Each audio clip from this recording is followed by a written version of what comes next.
Dead, TNPSC, TRP உள்ளிட்ட அனைத்து தேர்வுகளுக்கும் பயன்படக்கூடிய வகையில் வரலாறு பாடத்தில் இருக்கக்கூடிய புத்தக பின்வினாக்களை பார்க்க போகிறோம். அந்த வரிசையில் இன்றைக்கி நம்ம முதல்ல பார்க்க போகிறது 6ஆம் வகுப்பு 1வது ஃபஸ்ட் டேர்மில் இருக்கக்கூடிய ஃபஸ்ட் லெசன் வரலாறு என்றால் என்ன, அந்த பாடத்தில் இருக்கக்கூடிய புத்தக பின்வினாக்களை பார்க்கலாம். ஃபஸ்ட்டு சரியான விடையை கண்டுபிடி. பழங்கால மனிதன் தனது உணவை சேகரிக்க மேற்கொண்ட நடவடிக்கை. 1 வணிகம். ஆப்ஷன் ஏ வணிகம். ஆ வேட்டையாடுதல். இ ஓவியம் வரைதல். இ விலங்குகளை வளர்த்தல். ஸோ விடை பார்த்தோம் அப்படின்னா வேட்டையாடுதல். 2 கூற்றையும் காரணத்தையும் பொறுத்துக. சரியான விடையை குறியிட்டு காட்டுக. ஃபஸ்ட்டு கூற்று, பழைய கற்கால மனிதர்கள் வேட்டையாட சொல்லும் பொழுது நாய்களை உடன் நடத்தி சென்றனர். காரணம், குகைகளில் பழைய கற்கால மனிதன் தங்கி இருந்தபோது விலங்குகள் வருவதை நாய்கள் தனது மோப்ப சக்தியினால் அறிந்து அவனுக்கு உணர்த்தின. இப்போ ஆப்ஷன் ஆ கூற்று சரி, காரணம் தவறு. ஆ கூற்று சரி, கூற்றுக்கான காரணமும் சரி. கூற்று தவறு, காரணம் சரி.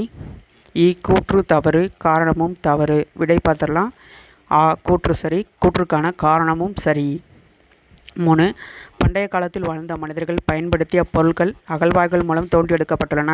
அப்பொருட்கள் அக்கால மக்களின் வாழ்க்கை முறையினை பற்றி அறிந்து கொள்ள பாதுகாக்கப்படுகின்றன. இக்கூற்றுடன் தொடர்புடைய இடம் எது? ஆ அருங்காட்சியகம். ஆ புதைப்பொருள் படிமங்கள். இ கற்கருவிகள். இ எலும்புகள். விடை பார்த்துடலாம். ஆ அருங்காட்சியகங்கள். 4 தவறான இணையை கண்டுபிடி. ஸோ கீழே 4 இணைகள் கொடுத்துருக்காங்க, அதில் எது தவறுன்னு பார்க்கணும். பழைய கற்காலம் கற்கருவிகள். பாறை ஓவியம் குகை சுவர்கள். செப்புத் தகடுகள் ஒரு வரலாற்று ஆதாரம். பூனைகள் முதலில் பழக்கப்படுத்தப்பட்ட விலங்குகள்.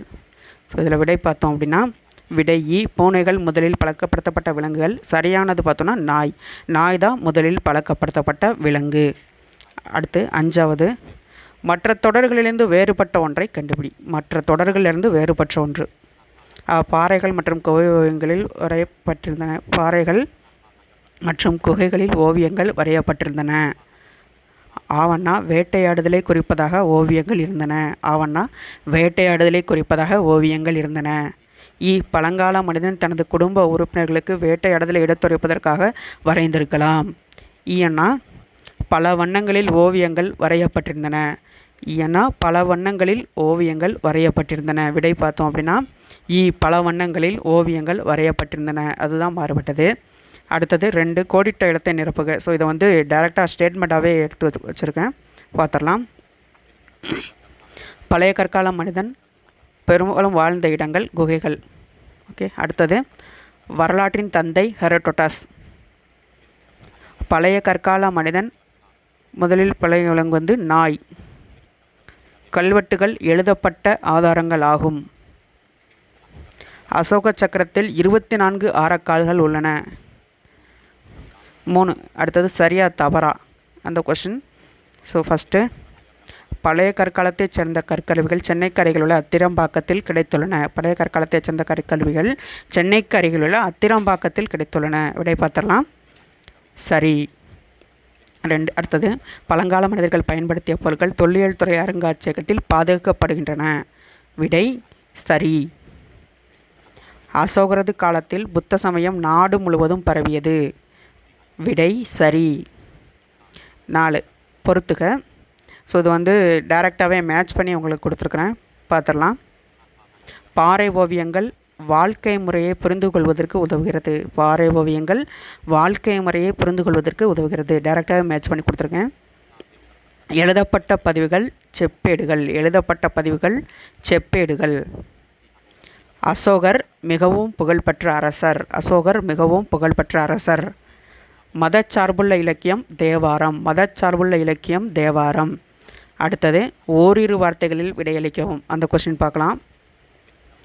நாட்குறிப்பு எழுதுவதன் பயன் 2 கூறு. நாட்குறிப்பு எழுதுவதன் பயன்கள் 2 கூறு அப்படின்னு கேட்டிருக்காங்க. விடை கடந்த கால நிகழ்வுகளை கால வரிசைப்படி அறிய உதவும். அடுத்தது, தனிப்பட்ட வாழ்வியல் நிகழ்வுகள் குறித்த தகவல்களை தெரிந்து கொள்ள முடியும். அடுத்த கொஸ்டின் போயிடலாம். வரலாற்றுக்கு முந்தைய கால மக்களின் வாழ்க்கை முறையை நாம் எவ்வாறு அறிந்து கொள்கிறோம்? வரலாற்றுக்கு முந்தைய கால மக்களின் வாழ்க்கை முறையை நாம் எவ்வாறு அறிந்து கொள்கிறோம்? விடை பார்த்துடலாமா? கற்கருவிகள், புதைப்படிமங்கள், பாறை ஓவியங்கள், அகழ்வாய்வு பொருட்கள் போன்றவற்றின் மூலம் அறிந்து கொள்கிறோம். அடுத்தது, கல்வெட்டுகளோ ஒரு எழுதப்பட்ட வரலாற்று சாதனமா? விடை ஆம். கல்வெட்டுகள் ஒரு எழுதப்பட்ட ஒரு வரலாற்று சான்று. கல்வெட்டுகள் ஒரு எழுதப்பட்ட வரலாற்று சான்றுகள் அப்படின்னா ஆம், கல்வெட்டுகள் ஒரு எழுதப்பட்ட வரலாற்று சான்று. வரலாற்று தொடக்க காலம் புரோட்டோ ஹிஸ்டரி என்றால் என்ன? வரலாற்று தொடக்க காலம் புரோட்டோ ஹிஸ்டரி என்றால் என்ன? விடை வரலாற்றுக்கும் முந்தைய காலத்திற்கும் இடைப்பட்ட காலம். இக்காலத்தில் எழுதப்பட்ட பதிவுகள் உள்ளன, ஆனால் அவற்றின் பொருளை இன்னும் நம்மால் புரிந்து கொள்ள முடியவில்லை. ஓகே. ஏதேனும் ஒரு காப்பியத்தின் பெயரை எழுதுக. ஏதேனும் ஒரு காப்பியத்தின் பெயரினை எழுதுக. விடை சிலப்பதிகாரம், மணிமேகலை, சீவக சிந்தாமணி, வளையாபதி, குண்டலகேசி. 6. பின்வரும் வினாக்களுக்கு விடையளி. அடுத்த செட்டு பின்வரும் வினாக்களுக்கு விடையளி. வரலாறு என்றால் என்ன? விடை வரலாறு என்பது கடந்த கால நிகழ்வுகளின் காலவரிசை பதிவு. வரலாறு என்பது கடந்த கால நிகழ்வுகளின் காலவரிசை பதிவு. அடுத்தது, வரலாற்றுக்கு முந்தைய காலம் பற்றி எழுதுக. வரலாற்றுக்கு முந்தைய காலம் பற்றி எழுதுக. விடை எழுத்து முறை தோன்றுவதற்கு முந்தைய காலம் வரலாற்றுக்கு முந்தைய காலம் எனப்படும். இக்காலத்தை பற்றி அறிய கற்கருவிகள், பாறை ஓவியங்கள், புதைப்படிமங்கள், அகழ்வாய்வு உதவுகின்றன. வரலாற்றுக்கு முந்தைய காலத்தை பற்றி அறிய உதவும் சான்றுகள் எவை? விடை கற்கருவிகள், புதைப்படிமங்கள், பாறை ஓவியங்கள், அகழ்வாய்வு பொருட்கள், விலங்குகளின் எலும்புகள் போன்றவை. அடுத்த கொஸ்டின், வரலாற்று முந்தைய கால கருவிகள் கண்டுபிடிக்கப்பட்ட இடங்கள் யாவை? ஸோ வரலாற்றுக்கு முந்தைய கால கருவிகள் கண்டுபிடிக்கப்பட்ட இடங்கள் எங்கன்னு பார்த்தலாம். விடை அத்திரம்பாக்கம், பீம்பேட்கா, ஹன்சாகி பள்ளத்தாக்கு. அத்திரம்பாக்கம், பீம்பேட்கா, ஹன்சாகி பள்ளத்தாக்கு. அடுத்த கொஸ்டின், அருங்காட்சியகத்தின் பயன்கள் யாவை? அருங்காட்சியகத்தின் பயன்கள் யாவை? விடை பார்த்தலாம். அருங்காட்சியகங்கள் பழங்கால பொருட்களை சேகரித்து பாதுகாத்து காட்சிப்படுத்துவதன் மூலம் கடந்த கால மக்களின் வாழ்க்கை முறையினை நாம் அறிந்து கொள்கிறோம். கடந்த கால மக்களுடைய வாழ்க்கை முறையினை நம்ம அறிந்துக்கிறோம். அடுத்த கொஸ்டின், பழங்கால மனிதன் வேட்டையாட பயன்படுத்திய கருவிகள் சிலவற்றை கூறுக. அவங்க பழங்கால மனிதர்கள் வேட்டையாட பயன்படுத்தின கருவிகள் சில. விடை கூர்மையான கற்கள், எலும்புகள், மரக்கிளைகள். கூர்மையான கற்கள், எலும்புகள், மரக்கிளைகள்.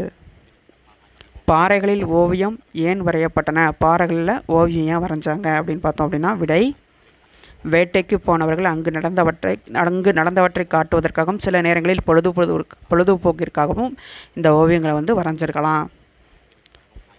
தொல் கைவினைப் பொருட்கள் ஏதேனும் இரண்டினை கூறுக. தொல் கைவினைப் பொருட்கள் ஏதேனும் இரண்டினை கூறுக. விடை மட்பாண்டங்கள், பொம்மைகள். மட்பாண்டங்கள், பொம்மைகள். தொல் பொருட்களில் பார்த்தாங்கன்னா முதன்மை இடம் வகிக்கூடியது இந்த மட்பாண்டங்கள் தான். 7. உயர் சிந்தனை வினாக்கள். உயர் சிந்தனை வினாக்கள் அடுத்து வரக்கூடியது, வரலாற்றுக்கு முந்தைய காலத்தில் மக்களுக்கு நாய் எவ்வாறு பயனுள்ளதாக இருந்தது? வரலாற்றுக்கு முந்தைய காலத்தில் மக்களுக்கு நாய் எவ்வாறு பயனுள்ளதாக இருந்தது? விடை நாய்கள் அவற்றின் கூர்மையான மோப்ப உணவினால் விலங்குகளின் வருகையை அறிந்து கொண்டு குறைத்தன. இதனால் மனிதர்கள் நாய்களை பழக்கி தங்களின் பாதுகாப்பிற்காகவும் வேட்டையாடுவதற்காகவும் பயன்படுத்தினர். அடுத்தது, பழைய கற்கால மனிதன் வாழ்க்கை முறையை தற்கால வாழ்க்கை முறையோடு ஒப்பிட்டுப்பார் அப்படின்ற கொஸ்டின் கேட்டிருக்காங்க. ஸோ விடை பழைய கற்கால மனிதர்கள் நாடோடிகளாக வாழ்ந்து வேட்டையாடி உணவு சேகரித்தனர். அவர்கள் குகைகள், மரங்கள் போன்ற இயற்கையான இடங்களில் தங்கினர். ஆனால் தற்கால மனிதர்கள் நிலையான வீடுகளில் வாழ்கின்றனர். விவசாயம், தொழில் ஆகியவற்றின் மூலம் உணவு உற்பத்தியில் ஈடுபட்டுள்ளனர். அவர்களின் வாழ்க்கை மிகவும் நவீனமானது, பாதுகாப்பாகவும் உள்ளது. அடுத்தது, கட்டக வினாக்கள். அன்று மனிதர்கள் என் மீது கிறுக்கினார்கள், வண்ணம் கொண்டு ஓவியம் வரைந்தார்கள். இன்று என்னை உடைத்து வீடுகள் சாலைகள் போடுகிறாங்க, வீடுகள் கட்டுகிறார்கள். நான் யாருன்னு கொஸ்டின் கேட்குது. ஸோ ஆன்சர் பார்த்தோம் அப்படின்னா பாறை. ஏதேனும் இரு தொல்பொருள் ஆதாரங்களை குறிக்க. கற்கருவிகள், மட்பாண்டங்கள். இரு தொல்பொருள் ஆதாரங்கள், கற்கருவிகள், மட்பாண்டங்கள். ஏதேனும் இரு தொல்பொருள் ஆதாரங்கள் இது. அடுத்தது, இலக்கிய சான்றுகளில் இலக்கிய சான்றுகளின் வகைகளை கூறு. மதச்சார்புள்ள இலக்கியம், மதச்சார்பற்ற இலக்கியம். இலக்கிய சான்றுகளின் வகைகள் அப்படின்னு பார்த்தோம் அப்படின்னா மதச்சார்புள்ள இலக்கியம், மதச்சார்பற்ற இலக்கியம். இலக்கிய சான்றுகளின் வகைகள் இது. அடுத்தது போ ஆமோ இதன் விரிவாக்கம் பொது ஆண்டுக்கு முன். போ ஆமோ இதன் விரிவாக்கம் பொது ஆண்டுக்கு முன். ஹிஸ்டோரியா என்னும் கிரேக்க சொல்லுக்கு பொருள் விசாரிப்பதன் மூலம் கற்றல். விசாரிப்பதன் மூலம் கற்றல். போ ஆ இதன் விரிவாக்கம் பொது ஆண்டு. போ ஆ இதன் விரிவாக்கம் பொது ஆண்டு. கல்வெட்டு குறிப்புகளை பற்றி ஆராயும் துறை கல்வெட்டியல். கல்வெட்டு பொறிப்புகளை பற்றி ஆராயும் துறை கல்வெட்டியல். நாணயங்களை ஆராயும் துறை நாணயவியல். நாணயங்களை ஆராயும் துறை நாணயவியல். நீங்கள் பேச, பார்க்க, கேட்க, எழுத, படிக்க உதவுகிறேன். நான் இன்றி உலகம் இல்லை. நான் யார்? கணினி. மனிதர்களின் பரிணாம வளர்ச்சி அடுத்த பாடம் வந்திருக்கு.